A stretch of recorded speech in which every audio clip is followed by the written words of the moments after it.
like to welcome you all to the Mindsets and Habits for Total Health webinar. Tonight we're going to be talking about mindsets and habits that really allow you to transform your life, to be able to become more, to be able to achieve more. These are the habits that I used in order to lose 100 pounds in a year. It is interesting, recently my wife and I moved to Las Vegas. And as we got started on our journey, we weren't really sure what to expect. In fact, my wife had never lived in Las Vegas before. She'd never actually been to Las Vegas before. And as we're driving in, she was able to see, the city was off in a distance. And I told her, as you're pulling in, pay attention to the road. She said, what? I said, there's going to be a lot of shiny lights. There's going to be a lot of shiny things. Stay focused on the road. I will take you out and I will show you all of the lights and all the city later. But for now, when you drive in, stay focused on the road. She says, it won't be a problem. And as we pull into Las Vegas and she notices all the shiny lights, she's like, ooh, shiny. And it's like, no, Megan, stay focused on the road. And it was awesome because she was able to do that. So tonight we're going to be talking, like I said, about mindsets and habits for total health. So Megan, why don't you go ahead and let them know what our aim is for this webinar. So we're going to be talking about mindsets and habits that go along with what we would like to do. By the end of this webinar, our hope is that you will be able to know what to do to create total health. Our goal for you guys is to be able to give you tools and insight that empower you to begin to create the health that you want in your life. If you stay until the end, we will send you a goal-setting worksheet and a daily checklist of the habits that we're going to talk about tonight so you can begin to implement them immediately. What makes this webinar different? Now, I can't tell you what diet to do. I can't tell you what exercise program is right for you. You're the only one who can make that decision. I mean, we all pretty much know what we need to do to get healthy. We're just not doing it. That's what makes this webinar different. We are going to focus on the blocks and how to overcome them instead of what you already know. So, a little bit about myself. My name is Megan Ondrud. I was born and raised in the Great Northwest and now call Las Vegas my home. Fitness has never really been something I struggled with. But when it comes to body image and self-confidence, that's another story. Over the years, I was able to let go of a lot of the baggage and now work as an elite health coach, helping my clients learn to value and prioritize themselves. I studied advanced integrative psychology with the Empowerment Partnership and also work as a personal trainer, helping my people know what to do in the gym, at their home, or on the road. One of my favorite clients was actually my husband. He came to me at the end of 2015 and asked for my help, and through that he was able to lose almost 100 pounds. That's right. I've had a lot of training. I'm actually certified as a trainer of advanced integrative psychology, and I could get the mindset right. But as far as that daily accountability, the action I needed to take, it was something that I really struggled with, and I really appreciate all of your help. For those of you who don't know me, my name is Alex Ondrud, and my wife and I work together in a company called Legacy of Results with my mother, who's also one of our business partners. Now, I lost almost 100 pounds last year. You can see my before and after photo of what you can do in a year. But the transformation you see isn't the biggest transformation. It was what was going on inside. I've got a background as an engineer supporting experimental flight tests for Boeing in the U.S. military. I traveled all over the United States, and at one point Boeing was actually paying my living expenses, and everyone saw me as really successful. But the problem is, at the end of the night, I'd go home, I'd look at myself, and I hated who it was that I saw. I had to learn to love myself, prioritize myself. Those are some of the struggles I had to overcome, but in overcoming that, I was able to prioritize myself and lose the weight. I'm also a founding member of the Association of Change Management Professionals. I help put together the curriculum that people use now to get certified as a change management professional. As I said earlier, I am a certified trainer of advanced integrative psychology. I'm also a certified coach with the Association of Integrative Psychology. Imagine, what would your life be like if you could finally take charge of your health and fitness? if you didn't have to sacrifice the things you love or do things you hate to get the results you were striving for? What would that be to you? Just imagine what your life would be like if you could finally take charge of your health and fitness. Tonight I'm going to talk to you a little bit about results. I've heard the expression quite frequently that your focus determines your results, but there's a few other things that determine your results. Your goals, your actions, your values, your attitude, your aptitude. All of these determine your results, but all of these have something in common. You. Because realistically, the only person who determines your results is you. You have a conscious mind. The conscious mind is the part of the brain that you direct, that you focus your attention on. You also have something called an unconscious mind. Now, in a lot of psychology books, you'll hear it called the subconscious mind. In the hypnosis world, in integrative psychology, they call it the unconscious mind. But it's the part that runs your body. It's the part that stores your memory, has the unconscious habits. And between the conscious mind and the unconscious mind is something called the critical faculty. Now, the critical faculty is not the part of the brain that can tell the difference between reality and fiction. It's the part that cares whether or not it's real. It's like when you're watching a movie and you get emotionally involved with the character, and the character dies, and all of a sudden you start to feel overly emotional.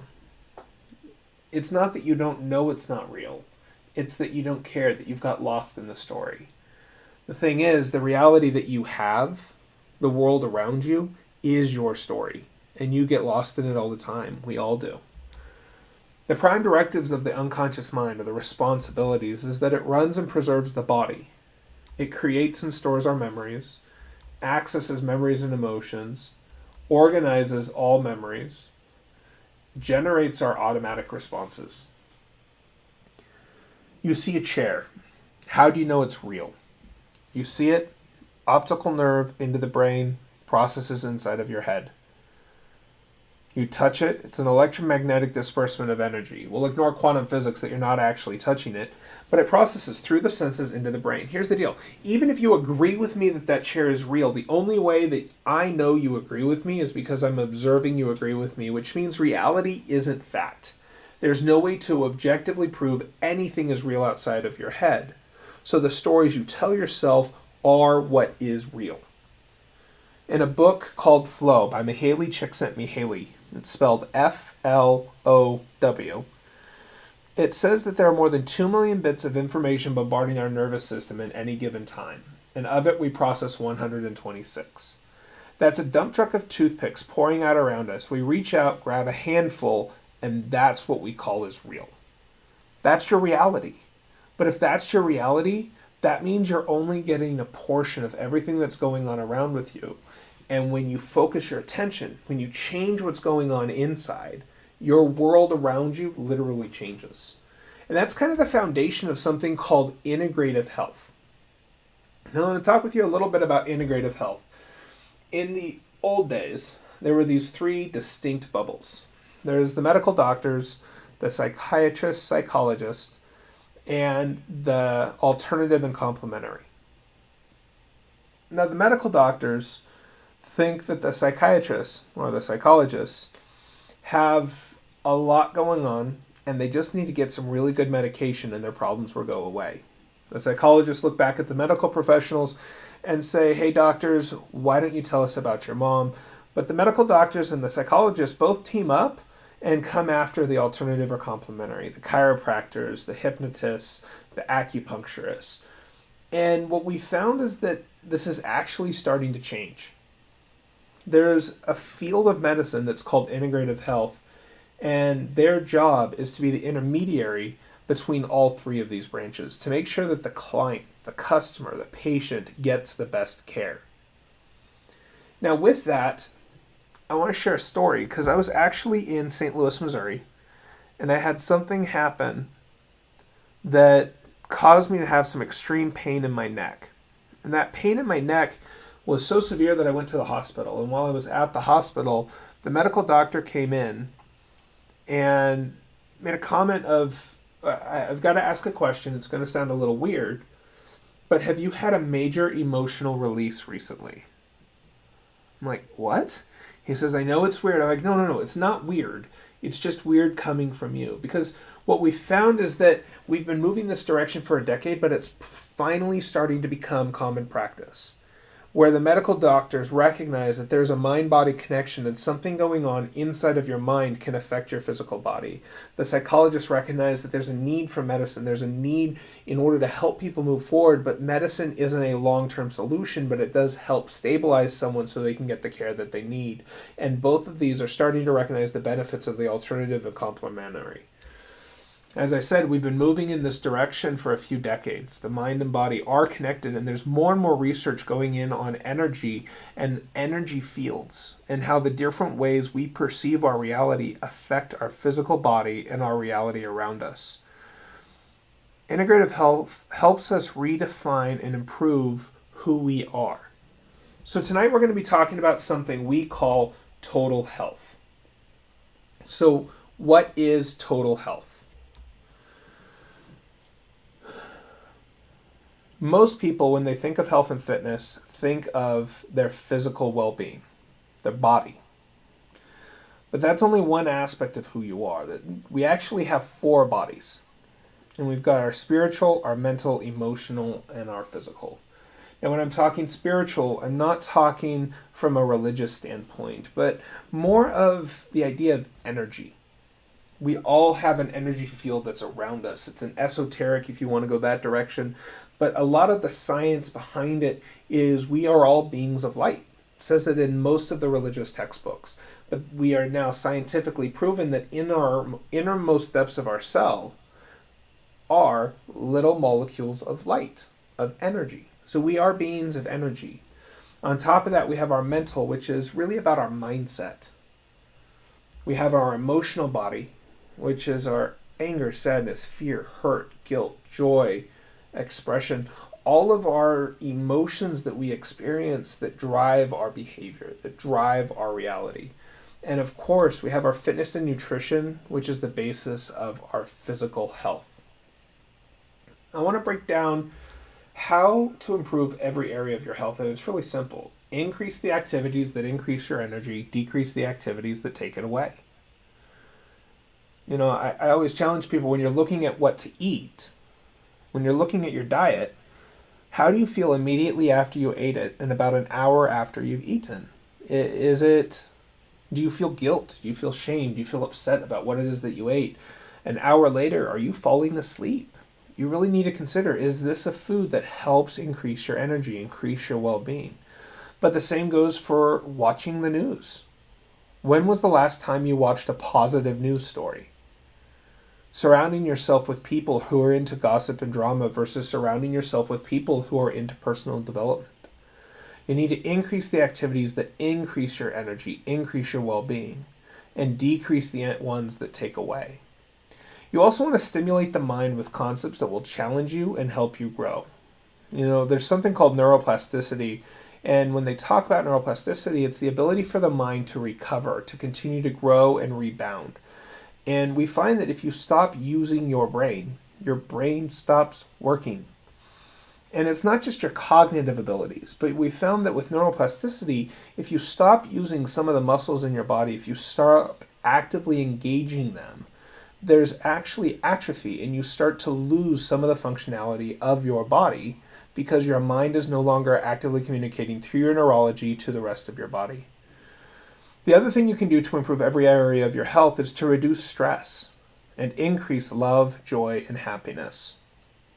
There are studies recently that were done that show that Parkinson's is actually a lot of the symptomology of Parkinson's, which is a non-diagnosable disease. There aren't a test for Parkinson's, but the symptomology, the shaking, the cloudiness of thought can be reduced simply by reducing the emotional stress or the life stress that the person is exhibiting. By eliminating mental and emotional blocks that are causing stress, the symptomology was actually able to be decreased as well. You also want to focus on your sleep, your fitness, your nutrition, and meditation. Meditation is highly underrated the ability to still your mind, to slow down. We're in a information-driven area. I mean, just the entire US, the entire world, quite frankly, the access to information is not an issue. It's we're bombarded. We're bombarded with it all the time. And right now my wife and I live in Las Vegas, Nevada. You can't drive down the street without seeing flashing lights anywhere. And being able to close your eyes and still your mind really helps to hone and improve every area of your health. So this was me. This was me a few years back when I was getting trained as a trainer of neurolinguistic program, advanced integrative psychology. And it's interesting because if you look carefully, you can see that from one picture to the next, the life in the eyes is slowly going away. I was eating. I was gaining a lot of weight. I was doing a lot of stuff that was sabotaging my health because I wasn't worth it. And I had a moment that really changed my life. It really put me on a different path. And it was in July of 2015. In July of 2015, I got married to my best friend. And it was just a short ceremony. We were going to do a big one later with family. But it was literally my wife and I, our two friends, their two kids, and the pastor. And my friend snapped this photo. I was so mortified at how far I let myself go and how fat I was. If you look at the life in my eyes, one of those times I remember how joyous I was feeling, but I couldn't feel the joy. You can see it in my eyes. There's no life there. I was so mortified. I lied to my parents and I said there were no photos from the wedding. I made a decision that something had to change. So I started applying all that I knew on integrative psychology. I had to start working on my mindsets.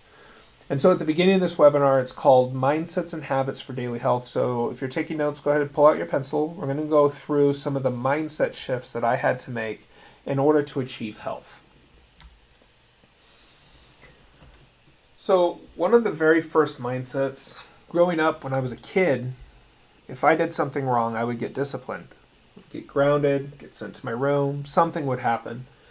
But you see, in order to achieve health and fitness, I also knew that I had to discipline my actions. I had to be disciplined in what it was that I was doing, but I was at a constant conflict because for me, being disciplined was to be punished, but to be disciplined is how I get the results that I wanted. And I was constantly fighting this back and forth. Now, this is my mindset, but we all have these kinds of labels that we use that perhaps have multiple meanings. And if you want it bad enough, but you also have a pain so big from it, you'll resist it. So what I had to do is I had to break discipline from punishment, and this is what I came up with. I am disciplined every day so I do not suffer punishment or abuse. To be able to take the punishment side of discipline out so that I could reclaim it as a positive. I could reclaim it for what it was that I wanted to do. This next mindset is one that's very powerful because of how it came to be. I set my mind I was going to exercise every single day for a month. This is right when I got started. I went, I'm going to do this every single day. And I got to day 28, and something happened, and I wasn't able to get to the gym that day. And I was so upset. I was depressed, and I went in a spiral. I stopped working out for 2.5 weeks, gained a bunch of weight back, but it was because I'd set a goal to do it for 30 days, and 28 days in, I failed. And I realized that I didn't have a good recovery strategy. And that's where this one comes from. It's how do you keep yourself going? So for me, I decided that I was never going to commit to a 30-day challenge again. What I was going to do is I was going to commit every day for the next 30 days to wake up in the morning and make a commitment. Today I'm going to exercise. Because if I make that commitment, then that gives me 30 days to be successful instead of 1 day to fall short or 1 day to fail.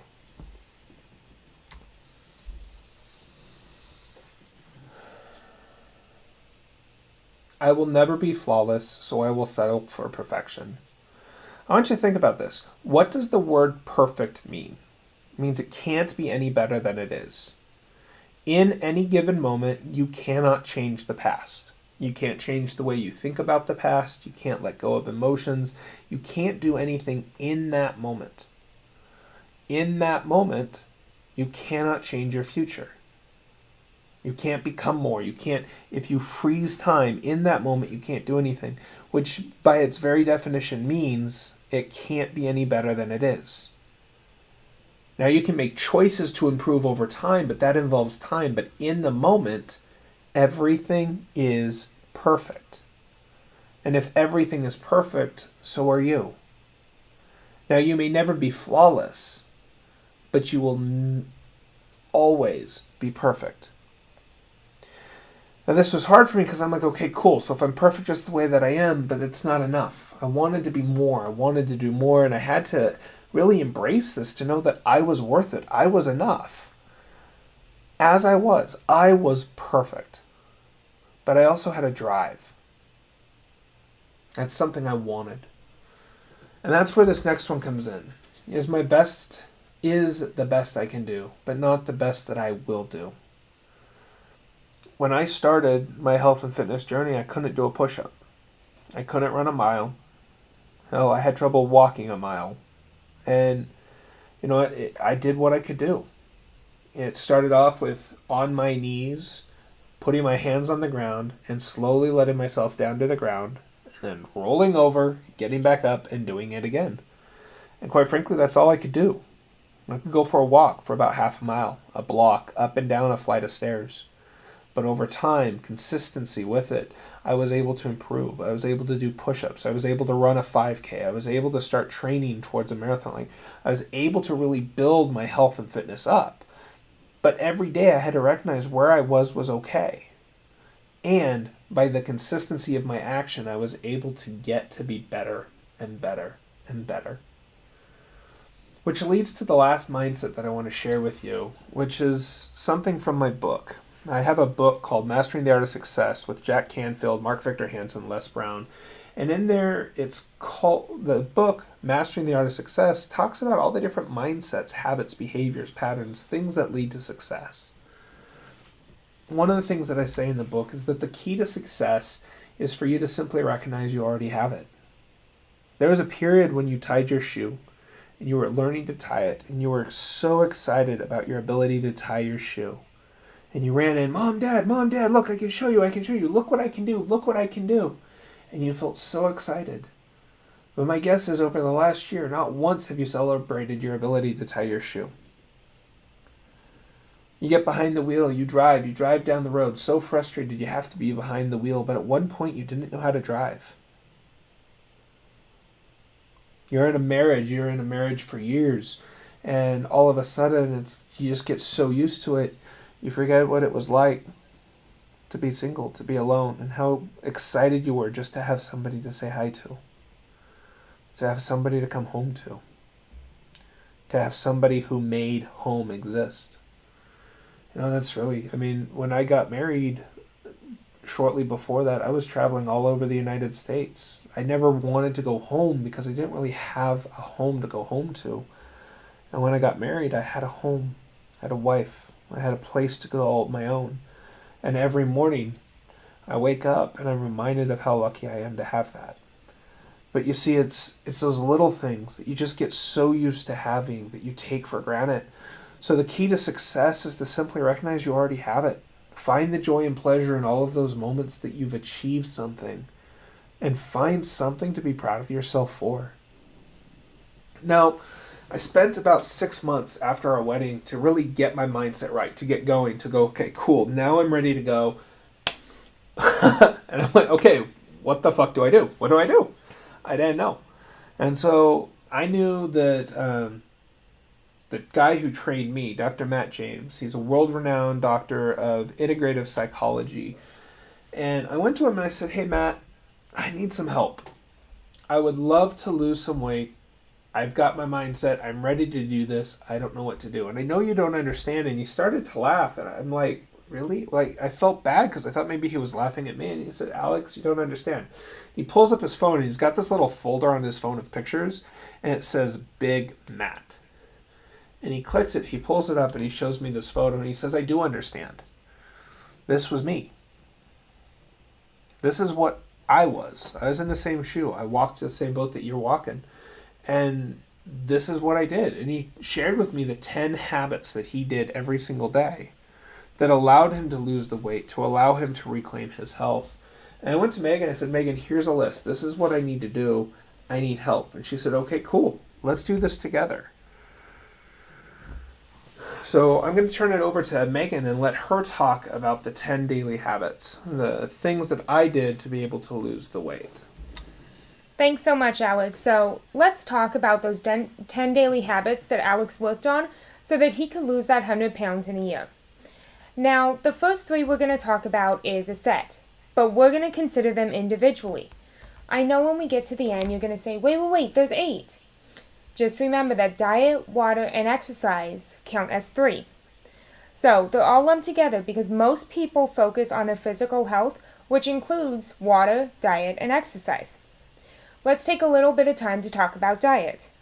Now, I'm not going to recommend what you should eat. I probably shouldn't because I don't always eat the best either. But remember the holidays are coming up. When I think of holidays, I always think of my grandma's famous grasshopper pie. For me, there's a difference between eating a slice of it and eating the whole damn pie. Now, as you are going through the holidays, it comes up to Christmas and you're making gingerbread houses with your nieces and nephews, right? Well, there's a difference between having a little piece of licorice here and there to taste it as you go through. There's also a difference between that and eating the entire roof that has a thick coating of frosting and gumdrops all over it that your niece made for you, right? So that's your choice to eat either the roof with all of that stuff on it or just have the little bits of licorice as you go. You know your body, but you also have a good idea of what you need to do to lose weight and take control of your health. Another aspect in regards to the 10 daily habits is water. Water is very important, and so we recommend that you drink half of your body weight in ounces of water. So when we're talking water, some people think soda, some people think juices, and adding in those like little water packets and things like that give you flavors. We're not talking those. Those add in extra calories, those add in sugars. We're talking just plain water. It can be filtered, it can be distilled, it can be tap water, depending on where you live. But we're just talking about basic water. You don't want to add in all the other ingredients. Basic water is a necessity. Exercise is a fun one because lots of people recognize the physical benefits. What they don't recognize is that it can help you spiritually, mentally, and emotionally. So in the way of spirituality, it can help you by clearing your mind to make sure that you feel balanced. To help you mentally, it gives you clarity of thought. If you guys are caught up in your emotions, exercise is a great way to work through them. It allows you to express yourself and to work through those tensions and frustrations so that you can be the best that you can be. Our next one is personal development. One of the best books I found for personal development is The Slight Edge. It is an absolutely fantastic book. It talks about the daily decisions that add up as you go throughout your days.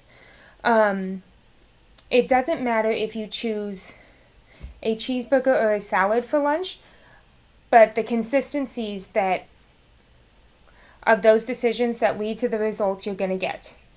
The Slight Edge does a great job explaining the philosophy behind the daily habits and how they add up over time. Once you finish The Slight Edge, we do recommend that you keep up with your personal development and keep going so that as you develop, you'll be able to do more and achieve more. The next one is to meditate every morning and set your intention for the day. As you are waking up, you look at what the day holds for you. You visualize your day as you're going and set your intention to go with it. As you're meditating, you focus on what you want to accomplish and the major rocks you might hit throughout the day. You want to take the time to play your day forward the way you want it to be. Just imagine how your day is going to go and focus on that. It also helps set the framework for what you want to accomplish in the day, as well as it gets us ready energetically to approach the day from a positive mindset. To go along with meditation, we also recommend Ho'oponopono at night. You might ask, what is Ho'oponopono?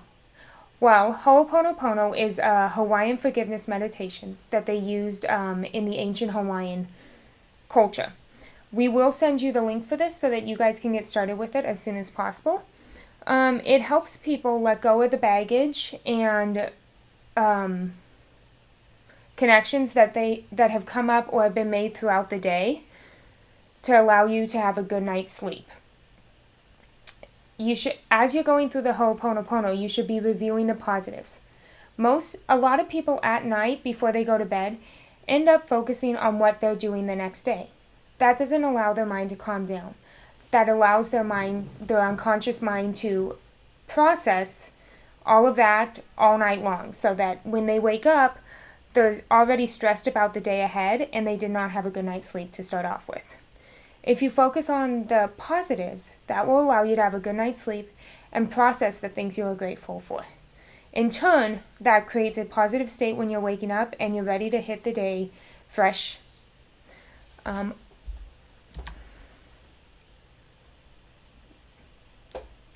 next step to talk about is gratitude. And when I'm talking gratitude, I'm talking more than just the surface level. We're talking about that deep feeling you get deep down in your soul, and being able to experience that. There was a time when you were so excited to learn how to ride your big kid bike, right? You took off the training wheels and you got to learn how to ride on that big two-wheeler. So now every time you hop on a bike, you don't think about it. You take it for granted, just like when Alex was talking about tying your shoe. You take it for granted, you don't think about it anymore. But there was a period when you were so excited and you felt such gratitude and excitement and appreciation for what you were able to accomplish. You thought you couldn't do it, but through your dedication and your hard work, you did. Being able to find those moments and go back, reflect on your day, and write down those things you are grateful for. But when you write it down, you don't just want to write it down. You want to feel it in your heart and in your body. Those feelings of gratitude are important to pay forward to create random acts of kindness. Now, random acts of kindness is something new. It's not something you do every day. It's something that you don't usually do. So let me give an example. My husband consistently opens the doors for me. But he was taught that growing up, gentlemen always open the door for ladies. That's the proper way to do things, right? So for him opening the door for me is not going to be a random act of kindness, because that's the way he was raised, that's the way he was taught, and that's just what he does. Now, a random act of kindness for him might be leaving a note saying he loves me, because it's something that I don't expect, and I didn't expect, but I do appreciate. So for him, that would be a random act of kindness. So, to go with random act of kindness, we're going to talk about reframing the challenge. We all face challenges. Things come up, things don't go our way, things don't go as they planned, right? We visualize the day the way we want our day. But what happens if that isn't the case? Being able to see from a different perspective, or being able to see it from the benefit of the situation. So, reframing a challenge is being able to look at it differently, in a new perspective, in a new light.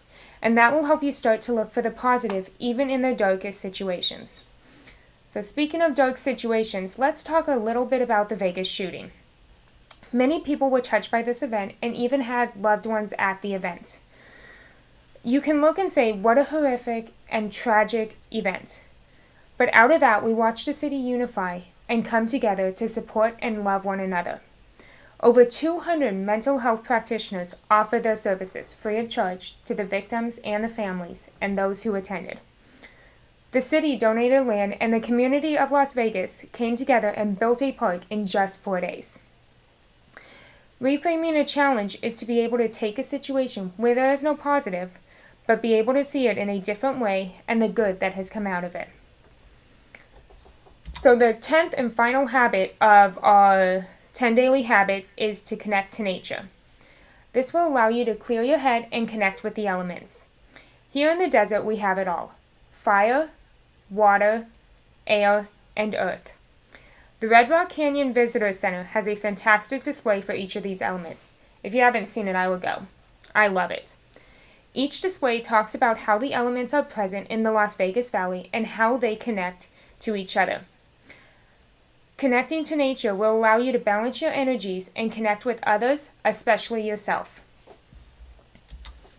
So, talking about the 10 daily habits, this is mine and my husband's 1-year transformation. As you can see for me, on the left is our before picture and on the right is our after picture. In the before picture, you can see on the sides, I have a little bit of a pudge around the stomach area. But if you look on the right side, the after picture, you'll see that it's disappeared. I have also thinned out in the arms and toned up a little bit. And as you can tell, in the left picture, Alex has a little bit more weight, but you can see the most change between the right and the left picture in his face because it is thinned out. Yeah, and you're very right. You can see for sure the facial difference, the body. It's interesting because you can see how much I changed in just that 1 year physically. But what you can't see is really what changed inside. You can see it a little bit if you look at the eyes. But realistically, for me, to be able to prioritize myself, to be able to love myself, to be able to look in the mirror and go, you know what, you're worth it. Because in order to lose the weight, I had to block out time that I didn't have. I had to set time aside in my busy schedule and all the things I had to do and go, I'm going to give this time to me. And in giving that time to me, it allowed me to reserve time for my wife without resenting her for the time she was taking. Because I found that if I wasn't taking time for me, there was always this, why are you so demanding? Why are you always needing this? But it was because I wasn't giving it to myself. And in blocking that time for myself, it allowed me to block that time for my wife. And when I protected that time for my wife, it allowed me to really focus on my business. And she respected the time that I had to work because she knew that she was important. And I knew that I was important, both to her and to myself. And really, that's what it's about. It's about total health. It's about spiritual, mental, emotional, physical, financial. It's about getting everything right up here, gesturing to my head. It's about getting everything right up here and in here, gesturing to my heart. So that way everything around you functions the way you want it to be. It's really about total health for you. Now, during this webinar, we've given you mindsets, things to shift the way you think. We've given you habits, daily habits that you can take in order to achieve your health. And we also told you the results are up to you. What are you going to do with this information? We promised you, and I hope you agree that we've delivered on that promise, that by the end of this webinar, you will know what to do to create total health. If you implement these 10 daily habits, if you shift the way you look at what you're doing, and you take action on a consistent basis, you will transform your life. So let us ask you a question. How would total health transform your life? We want to thank you for being on this webinar tonight. And if you'd like to schedule an appointment, a chance just to sit and talk with us, please visit us online at legacyofresults.com/scheduling to schedule with either me, Megan, or with our other business partner, Chris. We look forward to connecting with you and helping you achieve your impossible. Legacy of Results, change your life, change your legacy. Make it a great day.